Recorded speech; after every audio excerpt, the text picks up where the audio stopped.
ओम नमो भगवते वासुदेवाय। जय श्री सूर्य देवतार जय। नमस्कार दर्शक बंधुरा आज आरो एकटी रविवार और এই রবিবারে আমরা নতুন আরো একটি ভিডিও নিয়ে আপনাদের সামনে হাজির হয়েছি। বন্ধু, আপনারা হয়তো অনেকেই রয়েছে যারা অনেক দুঃখ কষ্টের মধ্যে দিন কাটাচ্ছে। হয়তো মনে মনে ভাবছে এই দুর্ভাগ্য, এই কষ্ট কবে আপনার জীবন থেকে দূর হবে, কবে কাটবে এই দুর্ভাগ্যের অন্ধকার। বন্ধুরা, এর মধ্যে আমরা একটাই কথা বলতে পারি, আমরা বলতে পারি আজই কেটে যেতে পারে আপনার দুর্ভাগ্যের সমস্ত রকম অভিশাপ। হ্যাঁ বন্ধুরা, আজ রবিবার দিনটি কোনো সাধারণ রবিবার নয়, আজ আষাঢ় মাসের শেষ রবিবার। তাই আজকের এই পবিত্র দিনে রয়েছে অনন্ত এক গোপন শক্তি। আপনারা সকলেই জানেন এই রবিবার দিনটি সূর্য দেবতাকে বিশেষভাবে উৎসর্গ করা হয়। তিনি কেবল আমাদের আলো আর উত্তাপ দেন না, তিনি দেন সাহস, তিনি দেন সাফল্য, তিনি দেন সৌভাগ্য। তাই আপনি যদি আজ ভক্তি ভরে সূর্য দেবতার এই মন্ত্রটি মাত্র 108 বার শ্রবণ করতে পারেন, তাহলে আপনার জীবনে অন্ধকার কেটে গিয়ে আলো আসতে পারে। এই মন্ত্র শুধুমাত্র উচ্চারণের জন্য নয়, এটি আপনার জীবনে এক মহাজাগতিক বার্তা নিয়ে আসে, যা সঠিক সময় শ্রবণ করলেই খুলে যাবে আপনার ভাগ্যের দরজা। তাহলে আসুন বন্ধুরা, আজ আষাঢ়ের শেষ রবিবারে আমরা 108 বার শ্রবণ করি সূর্য দেবতা সেই শক্তিশালী মন্ত্রটি। जबा कुसुम शंकाशं कश्यपेयं महादुतिं दन्तारिं सर्व पापग्ना प्रणोतस्मि दिवाकरम्। जबा कुसुम शंकाशं कश्यपेयं महादुतिं दन्तारिं सर्व पापग्ना प्रणोतस्मि दिवाकरम्।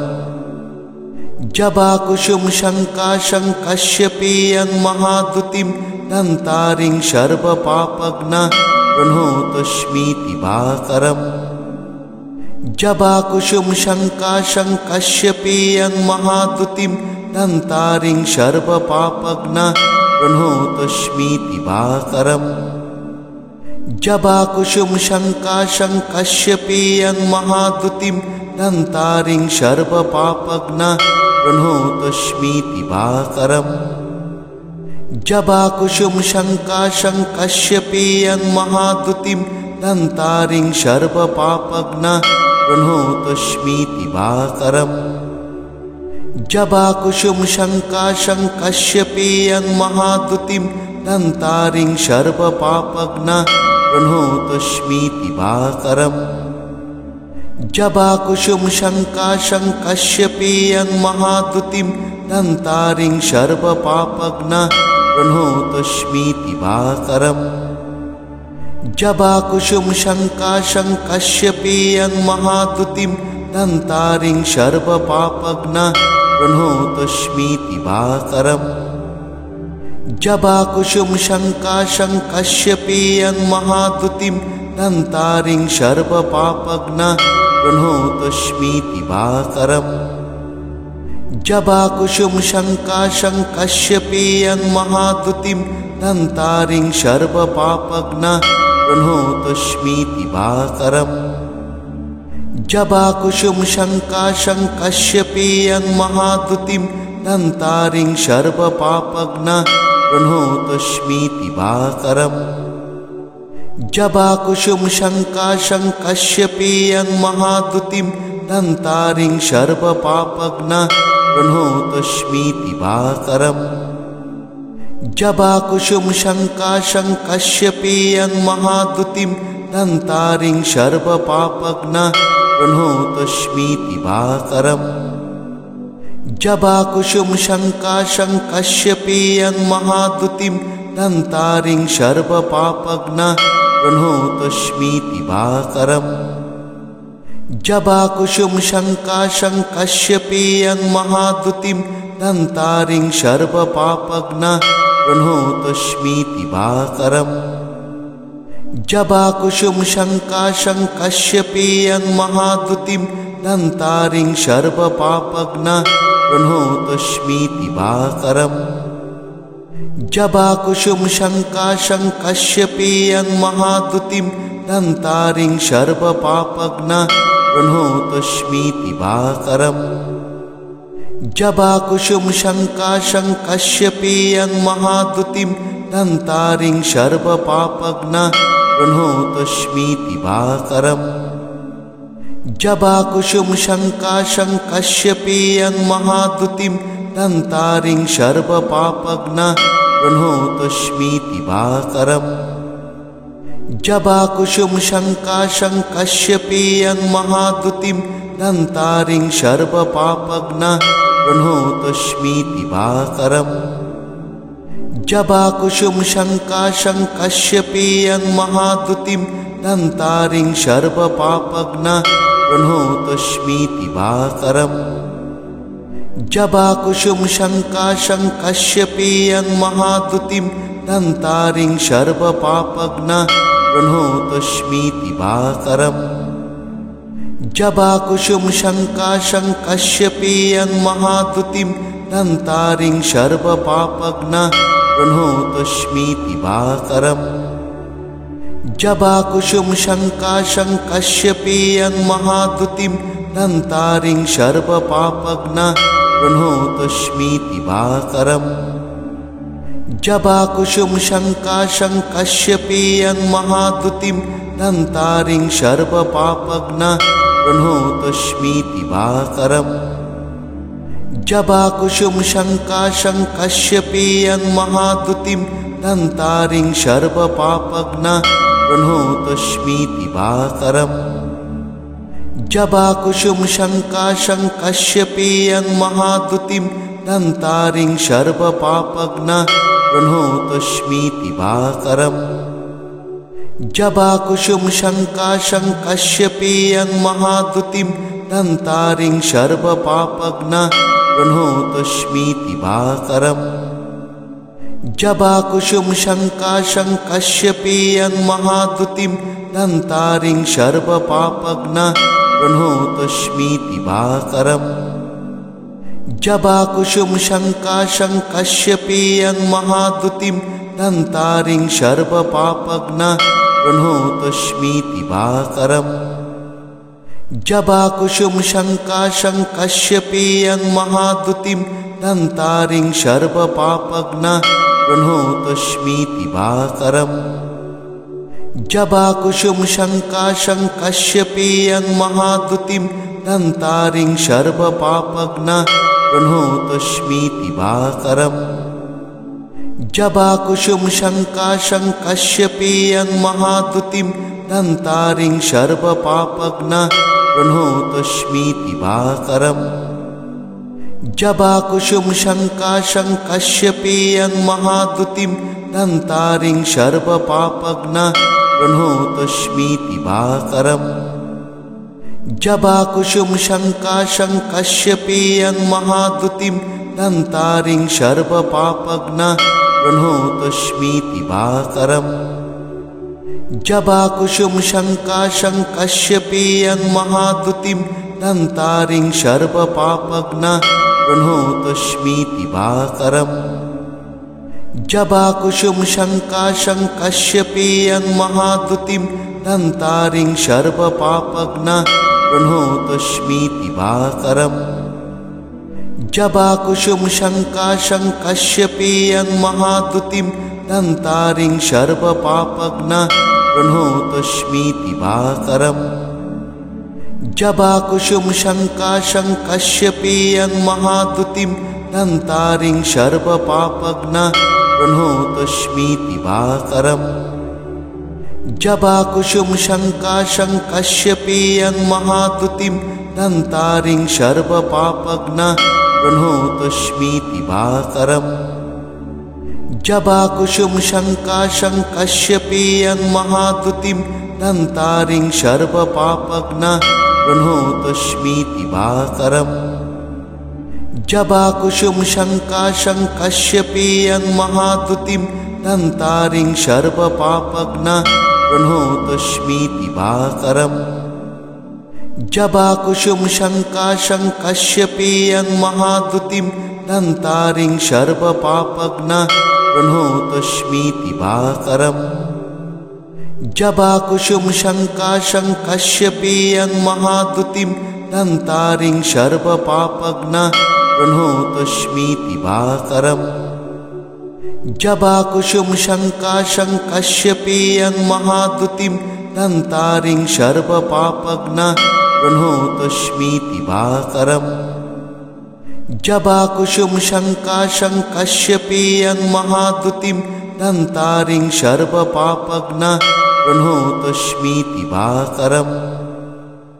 जबाकुसुम शङ्काशं कश्यपेयं महाद्युतिं दन्तारिं सर्वपापघ्नः प्रणोतस्मि दिवाकरम्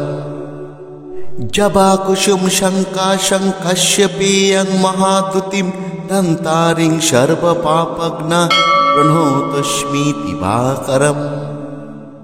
जबाकुसुम शङ्काशं कश्यपेयं महाद्युतिं दन्तारिं सर्वपापघ्नः प्रणोतस्मि दिवाकरम्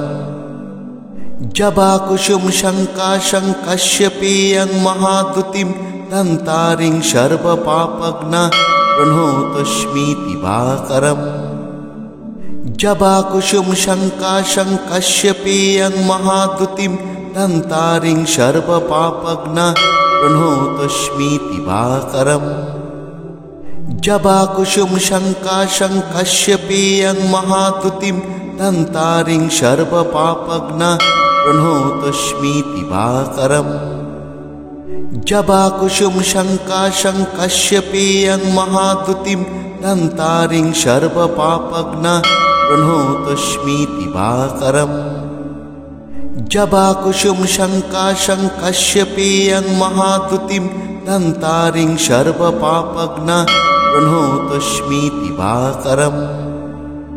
जबाकुसुम शङ्काशं कश्यपेयं महाद्युतिं दन्तारिं सर्वपापघ्नः प्रणोतस्मि दिवाकरम् जबाकुसुम शङ्काशं कश्यपेयं महाद्युतिं दन्तारिं सर्वपापघ्नः प्रणोतस्मि दिवाकरम् जबाकुसुम शङ्काशं कश्यपेयं महाद्युतिं दन्तारिं सर्वपापघ्नः प्रणोतस्मि दिवाकरम् जबाकुसुम शङ्काशं कश्यपेयं महाद्युतिं दन्तारिं सर्वपापघ्नः प्रणोतस्मि दिवाकरम् जबाकुसुम शङ्काशं कश्यपेयं महाद्युतिं दन्तारिं सर्वपापघ्नः प्रणोतस्मि दिवाकरम् जबाकुसुम शङ्काशं कश्यपेयं महाद्युतिं दन्तारिं सर्वपापघ्नः प्रणोतस्मि दिवाकरम् जबाकुसुम शङ्काशं कश्यपेयं महाद्युतिं दन्तारिं सर्वपापघ्नः प्रणोतस्मि दिवाकरम् जबाकुसुम शङ्काशं कश्यपेयं महाद्युतिं दन्तारिं सर्वपापघ्नः प्रणोतस्मि दिवाकरम् जबाकुसुम शङ्काशं कश्यपेयं महाद्युतिं दन्तारिं सर्वपापघ्नः प्रणोतस्मि दिवाकरम् जबाकुसुम शङ्काशं कश्यपेयं महाद्युतिं दन्तारिं सर्वपापघ्नः प्रणोतस्मि दिवाकरम् जबाकुसुम शङ्काशं कश्यपेयं महाद्युतिं दन्तारिं सर्वपापघ्नः प्रणोतस्मि दिवाकरम् जबाकुसुम शङ्काशं कश्यपेयं महाद्युतिं दन्तारिं सर्वपापघ्नः प्रणोतस्मि दिवाकरम् जबाकुसुम शङ्काशं कश्यपेयं महाद्युतिं दन्तारिं सर्वपापघ्नः प्रणोतस्मि दिवाकरम् जबाकुसुम शङ्काशं कश्यपेयं महाद्युतिं दन्तारिं सर्वपापघ्नः प्रणोतस्मि दिवाकरम् जबाकुसुम शङ्काशं कश्यपीयं महाद्युतिं दन्तारिं सर्वपापघ्नः प्रणतोऽस्मि दिवाकरम् जबाकुसुम शङ्काशं कश्यपीयं महाद्युतिं दन्तारिं सर्वपापघ्नः प्रणतोऽस्मि दिवाकरम् जबाकुसुम शङ्काशं कश्यपीयं महाद्युतिं दन्तारिं सर्वपापघ्नः प्रणतोऽस्मि दिवाकरम् जबाकुसुम शङ्काशं कश्यपीयं महाद्युतिं दन्तारिं सर्वपापघ्नः प्रणतोऽस्मि दिवाकरम् जबाकुसुम शङ्काशं कश्यपीयं महाद्युतिं दन्तारिं सर्वपापघ्नः प्रणतोऽस्मि दिवाकरम् जबाकुसुम शङ्काशं कश्यपीयं महाद्युतिं दन्तारिं सर्वपापघ्नः प्रणतोऽस्मि दिवाकरम् जबाकुसुम शङ्काशं कश्यपीयं महाद्युतिं दन्तारिं सर्वपापघ्नः प्रणतोऽस्मि दिवाकरम् जबाकुसुम शङ्काशं कश्यपीयं महाद्युतिं दन्तारिं सर्वपापघ्नः प्रणतोऽस्मि दिवाकरम् जबाकुसुम शङ्काशं कश्यपीयं महाद्युतिं दन्तारिं सर्वपापघ्नः प्रणतोऽस्मि दिवाकरम्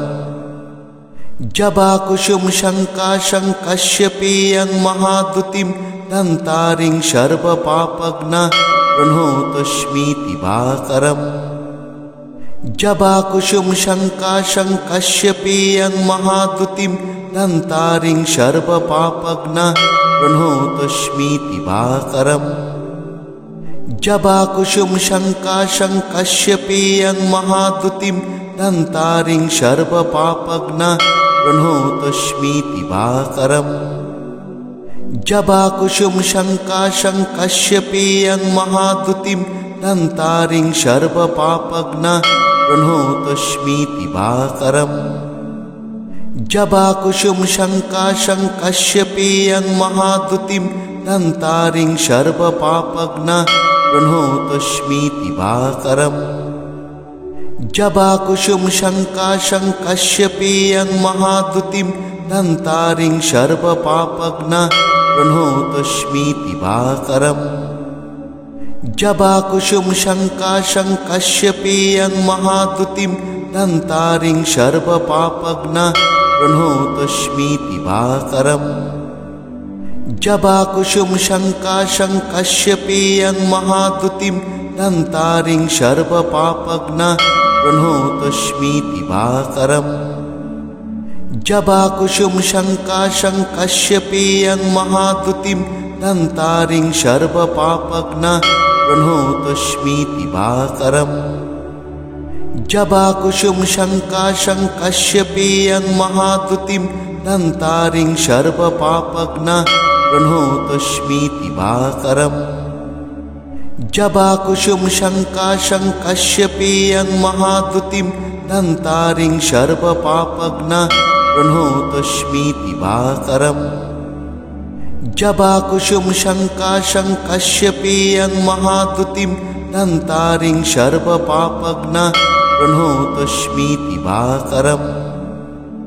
जबाकुसुम शङ्काशं कश्यपीयं महाद्युतिं दन्तारिं सर्वपापघ्नः प्रणतोऽस्मि दिवाकरम् जबाकुसुम शङ्काशं कश्यपीयं महाद्युतिं दन्तारिं सर्वपापघ्नः प्रणतोऽस्मि दिवाकरम् जबाकुसुम शङ्काशं कश्यपीयं महाद्युतिं दन्तारिं सर्वपापघ्नः प्रणतोऽस्मि दिवाकरम् जबाकुसुम शङ्काशं कश्यपीयं महाद्युतिं दन्तारिं सर्वपापघ्नः प्रणतोऽस्मि दिवाकरम्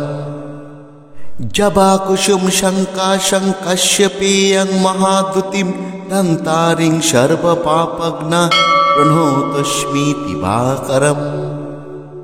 जबाकुसुम शङ्काशं कश्यपीयं महाद्युतिं दन्तारिं सर्वपापघ्नः प्रणोतस्मि दिवाकरम् जबाकुसुम शङ्काशं कश्यपेयं महाद्युतिं दन्तारिं सर्वपापघ्ना प्रणोतस्मि दिवाकरम्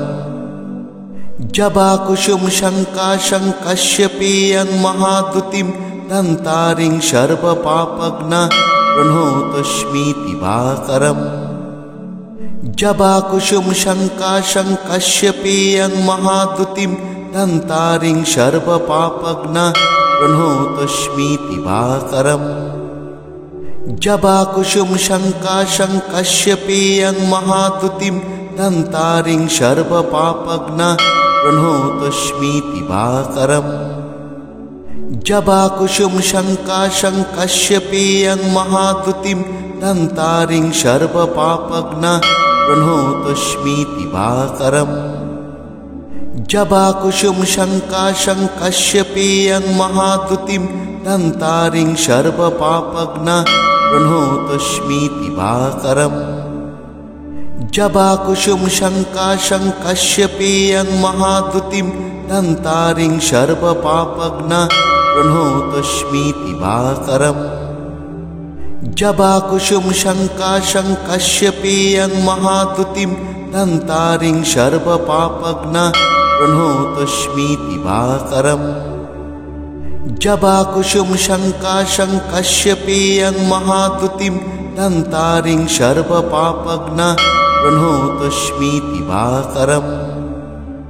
जबाकुसुम शङ्काशं कश्यपेयं महाद्युतिं दन्तारिं सर्वपापघ्ना प्रणोतस्मि दिवाकरम् जबाकुसुम शङ्काशं कश्यपेयं महाद्युतिं दन्तारिं सर्वपापघ्ना प्रणोतस्मि दिवाकरम् जबाकुसुम शङ्काशं कश्यपेयं महाद्युतिं दन्तारिं सर्वपापघ्ना प्रणोतस्मि दिवाकरम् जबाकुसुम शङ्काशं कश्यपेयं महाद्युतिं दन्तारिं सर्वपापघ्ना प्रणोतस्मि दिवाकरम् जबाकुसुम शङ्काशं कश्यपेयं महाद्युतिं दन्तारिं सर्वपापघ्ना प्रणोतस्मि दिवाकरम् जबाकुसुम शङ्काशं कश्यपेयं महाद्युतिं दन्तारिं सर्वपापघ्ना प्रणोतस्मि दिवाकरम्